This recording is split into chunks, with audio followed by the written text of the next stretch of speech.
I was in a situation where a Catholic asked me my thoughts that they have genealogies going back from the 21st century all the way back to the first century, claiming to be the original church. So for my task, I had to study the Bible in order to see if tracing back from generation to generation proves that one is a member of the true church that we could read about in the Bible.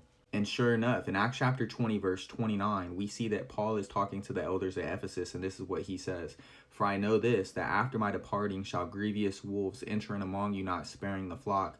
Also of your own selves shall men arise, speaking perverse things to draw away disciples after them. So here's an instance of individuals coming out from the true church, but they're false teachers. So does that mean that these individuals have the right to say that they're members of the true church and that any generation that comes after them, which follows their pattern, is practicing the pattern delivered to us from the apostles and the prophets?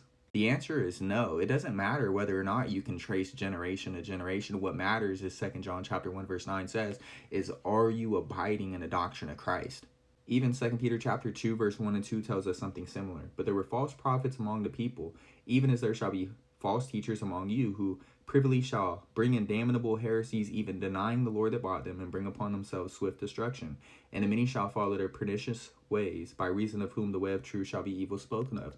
So what matters is not that you come out of the original church, but whether or not you're abiding in the truth. Colossians chapter 3 verse 15 says, let the peace of God rule in your hearts, to the which also ye are called in one body, and be ye thankful. So there is only one body, there is only one church, but it's the Lord who adds you to that church. And you don't need to trace genealogies going back to the original, to the first century generation. What matters is if you examine the doctrine, and if the doctrine matches up, and if you did what we read about they did to become a member of the church by believing, repenting, confessing Jesus is the resurrected Son of God who's at the right hand of the Father in heaven, and being baptized, buried with Jesus in baptism, risen with him to walk in newness of life, that shows that the Lord has added you to his body. And the question is are you walking in newness of life? And so my Bible study, that was the action that I took to come across this knowledge. So an individual who tells me that they can trace back to the first century, it doesn't matter, because what matters is the doctrine. And so the result of the situation that I found myself in, the task that I prepared in studying these things, and then the action of actually studying these things, the result is that I have found the truth, and now you have too.